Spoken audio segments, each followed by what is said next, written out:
নমস্কার, পাকবিচিত্রায় সকলকে স্বাগত জানিয়ে আমি আজ আপনাদের আরেকটি নতুন রেসিপি করে দেখাবো। ইলিশ মাছের মাথা দিয়ে মিষ্টি কুমড়ো ঘন্ট।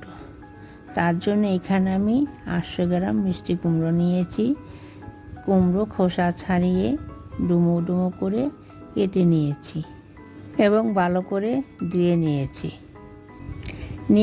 একটি ইলিশ মাছের মাথা মাঝখানে কেটে নিয়েছি এবং ভালো করে ধুয়ে নিয়েছি। ফোড়নের জন্য নিয়েছি 2টি তেজপাতা, 1 চামচের 1/2 চামচ গোটা সাদা জিরে, আর নিয়েছি 2টি শুকনো লঙ্কা। মশলার মধ্যে নিয়েছি 4 চামচের 1 চামচ জিরে গুঁড়ো, 4 চামচের 1/2 চামচ হলুদ গুঁড়ো, আর নিয়েছি 3টি কাঁচা লঙ্কা মাঝখানে চেরা। দেখুন, ইলিশ মাছের মাথা পিস করে কেটে নিয়েছি। এখন পরিমাণ মতো নুন হলুদ মেখে নেব। ভালো করে মেখে নিতে হবে যাতে করে মাছের মাথার নুন হলুদ ঢুকে যায়। দেখুন, মাখানো হয়ে গেছে। এখন ভেজে নেব। নুন হলুদ মেখে রাখার প্রয়োজন নেই।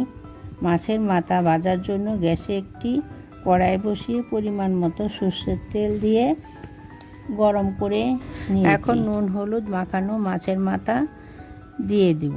এ সময় গ্যাস লো টু মিডিয়ামে রেখেছি। সরষের তেলে ঘন্টটা রান্না করলে খেতে খুবই ভালো হয়। দেখুন, মাছের মাথা এক পিঠ হয়ে গেছে। এখন উল্টে দিব। এভাবে উল্টে পাল্টে হালকা লাল করে ভেজে নেব। দেখুন, আমার ভাজা হয়ে গেছে। এখন তুলে নিব।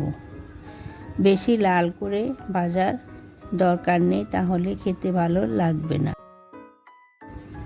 ইলিশ মাছের মাথা ভাজার তেলে রান্নাটা করব। ফোড়নে দিয়ে দিব 2টি শুকনো লঙ্কা। শুকনো লঙ্কাটা একটু ভেজে নেব। দিচ্ছি 2টি তেজপাতা, দিচ্ছি গোটা সাদা জিরে। এখন ফোড়নটা অনবরত নেড়েচেড়ে ভেজে নেব যতক্ষণ ফোড়ন থেকে সুগন্ধ না বেরোচ্ছে। দেখুন, ফোড়ন থেকে সুগন্ধ বেরোতে শুরু করেছে। এখন দিচ্ছি 3টি চেরা কাঁচা লঙ্কা, আর দিচ্ছি আগে থেকে কেটে রাখা মিষ্টি কুমড়োগুলো তেলের সঙ্গে 1 মিনিট নেড়ে চেড়ে মিশিয়ে নেব। এ সময় গ্যাসটা মিডিয়ামে রেখে হালকা হাতে নেড়ে নেব। দেখুন, 1 মিনিট হয়ে গেছে। এখন দিচ্ছি 4 চামচের 1 চামচ জিরে গুঁড়ো, 4 চামচের 1/2 চামচ হলুদ গুঁড়ো। নেড়েচেড়ে ভালো করে মিশিয়ে নেব। দেখুন, কুমড়োগুলো মশলার সাথে ভালো করে মিশিয়ে নিয়েছি। এখন দিয়ে দিব 4 চামচের 1/2 চামচ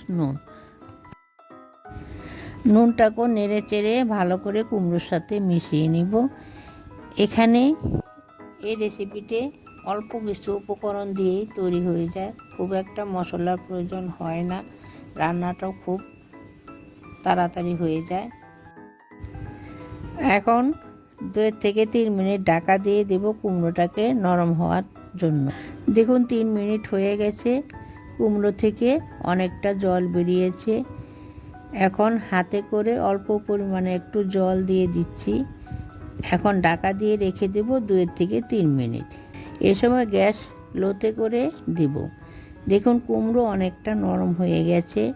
ঢাকা দিয়ে আরও 2 থেকে 3 মিনিট রান্না করে নেব। এখানে নুন ঝাল আপনাদের পছন্দ মতো দিবেন। ভিডিওটি দেখবেন। রেসিপিটি কেমন হলো কমেন্ট করে জানাবেন। দেখুন, কুমড়ো অনেকটা নরম হয়ে গেছে। এখন দিচ্ছি 4 চামচের 1/2 চামচ চিনি। আমি এখানে চিনি অ্যাড করছি। আমি যে কুমড়োটা নিয়েছি সেটা মিষ্টি ছিল না। কুমড়ো মিষ্টি হলে চিনি অ্যাড করার প্রয়োজন নেই। এখন দিচ্ছি আগে থেকে ভেজে রাখা ইলিশ মাছের মাথা। ভিডিওটি দেখবেন। রেসিপিটি কেমন হলো কমেন্ট করে জানাবেন। এখন 5 থেকে 6 সেকেন্ড নেড়ে চেড়ে নামিয়ে নেব।